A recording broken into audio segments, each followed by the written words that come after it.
Maaaring baguhin ng mga pag-atake sa pinakamalaking oil terminal ng Iran sa isla ng Karg ang takbo ng digmaan. Kasunod ng anunsyo ni Trump tungkol sa pagpapadala ng mga barko para panatilihing bukas ang kipot ng Hormuz at talakayin ang laban kontra terorismo. Kasama natin si Tom Sauer, dating tenyente komandante ng hukbong dagat ng Amerika. Salamat sa pagdalo, komandante. Habang tinatalakay natin ang mga option sa pagbubukas ng kipot ng Hormuz, maaaring sa mas malakas na puwersa ng himpapawid, puwersang panlupa ng mga ikiwaiwis o mga kaalyadong tumutulong mag-escort ng barko sa kipot. Alin sa tingin mo ang pinakamagagandang opsyon? Salamat sa pagtanggap sa aking, Griff. Ang pinakamagandang opsyon ay sa pamamagitan ng lakas pandagat. Medyo bias ako dahil nag-aaral ako sa Akademiyang Pandagat at 20 taon ko na itong nilulutas kasama ang mga kaibigan at kapatid ko. May mga task force tayo mas matagal pa sa edad ko nakatalaga lang para panatiling malaya ang kipot ng Hormuz. Marami sa mga kaibigan kong yon ay naghahanda ngayon para paigtingin ang mga operasyon. Naka-standby sila ngayon at talagang determinado. Maganda na ang mga kaalyado natin tulad ng mga Pranses ay nagpapadala ng strike group ng aircraft carrier na Charles de Gaulle. Talagang magandang balita ito. Binibigyang din na ayaw ng mga Amerikano na makita ang kanilang tropa sa Iran o ibang bansa ngayon. Ang pagkakaroon ng malaking gintong armada ni Trump ay magiging malaking bahagi nito. Malinaw na tatagal ito dahil sa muling industrialisasyon ng Estados Unidos at paggawa ng mga barko gamit ang 10 bilyong dolyar mula sa opisina ng estratehikong kapital sa ilalim ni David Lort, Undersecretary Hegseth at Pangulong Trump. Magiging problema talaga ito sa dagat. Ilang beses na rin akong tumawid sa kipot ng Hormuz. At isa itong napaka-critical na choke point para sa pandaigdigang supply ng langis. At ito ay isang bagay na talagang pinagtutuunan ng pansin ni Pangulong Trump. At ako'y napaka-optimistiko tungkol dito sa pangmatagalan. Ito. At Tom, nagbanggit ka ng isang talagang mahalagang punto na binanggit mo ang mga task force na matagal lang humaharap sa pagpaplano para sa ganitong bagay sa loob ng maraming taon. Sa tingin ko, ang tinutukoy mo ay ang Task Force 52 at iba pa. Sa tingin ko, pinaihina nito ang mga batikos sa administrasyon ni Trump na sinasabing walang plano para dito. Ipaliwanag kung ano ang pananaw mo dito at ano ang susunod na hakbang ng Task Force 52. Oo, baka nakita mo ang isang post ko sa X kagabi na sinasabing ito'y talagang katawa-tawa. Totoo, ang Task Force 52 kung saan naging operations officer dati ang bunso kong kapatid ay nakatuon lang sa pamilinis ng kipot. Kamakailan pinagsama ito sa Task Force ng mga destroyer, ang Task Force 55. Pero mayroong ka ring Task Group 50. 61 na siyang EOD ng Navy ang dati kong trabaho. Kaya medyo may pagkiling ako sa mga taong yan na gumagamit ng mga diver, EOD at mga unmanned underwater vehicle na nakatuon din sa paglilinis ng kipot. Kaya palaging problema ito. Ito ay binabasa, pinag-uusapan at pinaplano namin ng mga kaibigan ko simula pa nung kadetet kami sa Akademiyang Pandagat.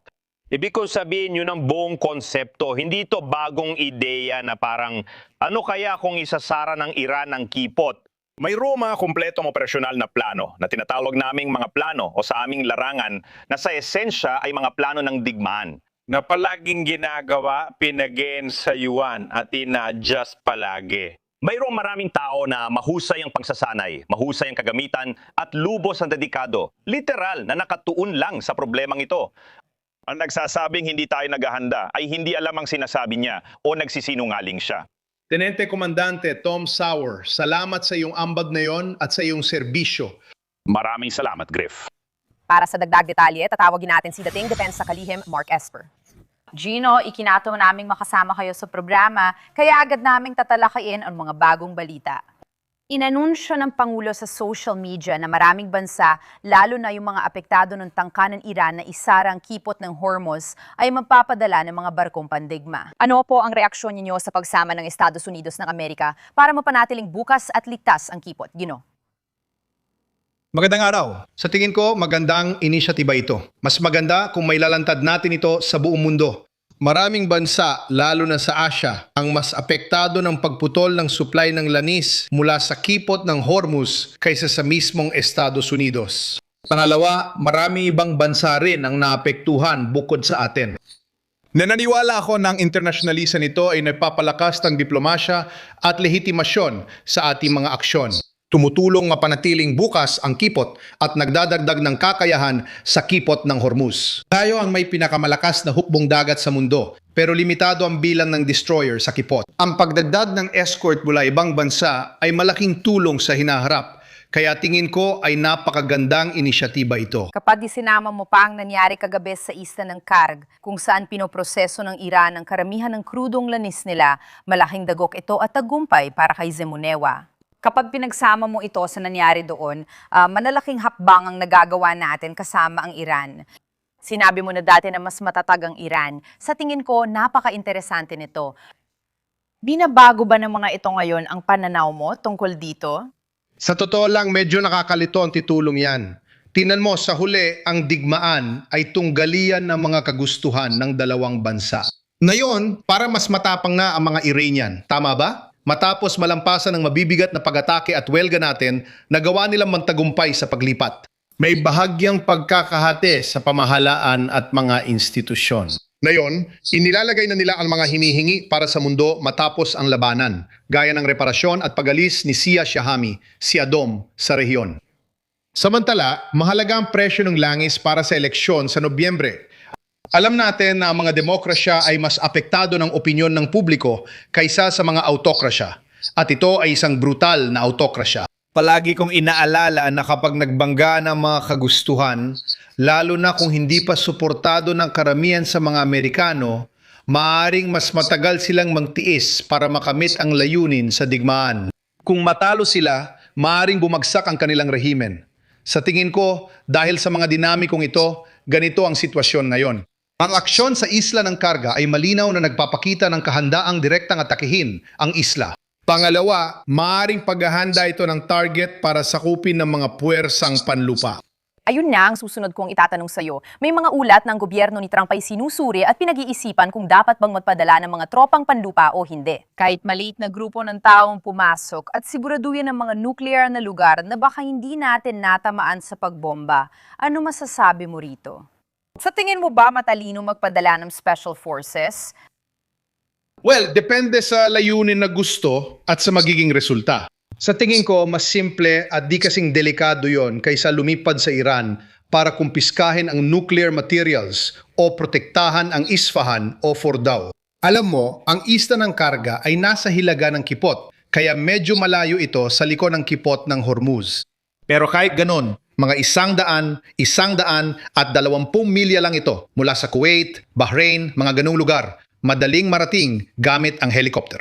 Pwede mo itong sakupin, okupahin, at sa ganung paraan, makokontrol mo ang daloy kung saan umuunlad ang ekonomiya ng Iran sa pamamagitan ng distribusyon ng langis. Mapapahamak sila ron, maapektuhan ang ekonomiya, at kakayahan nilang suportahan ang mga pagsisikap sa digmaan. Kaya, maaring maganda itong hakbang. Hindi ito mawawala ng mga panganib at peligro, pero tiyak na posible ito. At syempre, mas mainam ito kaysa magpadala ng mga tropa sa gitna ng Iran. Kung tama ako, tama, naniniwala akong ikaw ang nagmungkahi tungkol sa mga lasa. Kailangan simulan nila muli ang pag-uusap sa Iran na posibleng solusyon sa sigalot na ito. Ipinaliwanag ng embahador ng Iran sa UN kung bakit nila itinuloy ang uranium enrichment. Ang desisyon ng Iran na taasan ang antas ng pagpayaman ay ginawa lamang bilang tugon sa paglabag ng Estados Unidos at mga bansang Europeo sa kanilang mga pangako. Sa tingin ko, ang tanong ay laging tungkol sa Iran. Secretary Esper, paano tayo magtitiwala sa kanila? Iginagalang nila ang anumang kasunduan at ititigil ang ilegal na pagpayaman. Hindi talaga tayo nagtitiwala sa kanila, alam mo, kaya sinuportahan ko ang pag-alis ni Pangulong Trump sa JCPOA noong 2018 o 2017. Pabor ako sa pagpapalit ng pamahalaan, pero sa tingin ko, hindi pa handa ang mga Iranian na mag-alsa ngayon. Mahirap, kailangan ng maraming tropa sa lupa para gawin yon mula sa labas. Sa palagay ko, malaki na ang nagagawa ng Pentagon sa mga pangunahing layunin. Wasakin ang kakayahan at ari-arian ng mga drone at ballistic missile, ang hukbong dagat at ang nuclear program. Sabi ko, magiging matagumpay si Trump sa negosasyon kung mapilitan tayong payagan ng Iran ang walang limitasyong access ng mga inspektor at muling pag-activate ng mga kamera bukod sa layuning militar. At kung hihilingin natin ang pagsuko ng 9 na raang libra ng enriched uranium na pinaniniwalaan nating sapat para makagawa ng 10 hanggang 12 atomic bomb iyon ay isusuko. Isang bagay iyon. Isa itong tagumpay dahil sinimula natin lahat ng ito 14 na araw nang nakalipas. Dahil sina Jared Kushner at Steve Witkoff ay nagsabing hindi nila sineseryoso ang negosasyon. Hindi mapagkakatiwalaan ng mga Iranian panahon ng tapusin ang 47 taong teroristang rehimen. Kung hindi pa tayo makakapunta roon, dapat tiyakin ng mga inspektor sa lugar na hindi nila muling binubuo ang kanilang kakayahan at hangaring nuklear. Maraming maaring mangyari ngayong Sabado ng umaga at sariwa pa ang mga balita. Salamat Sekretaryo Esper sa pansama at pagbibigay ng pananaw. Masaya kaming nandito ka.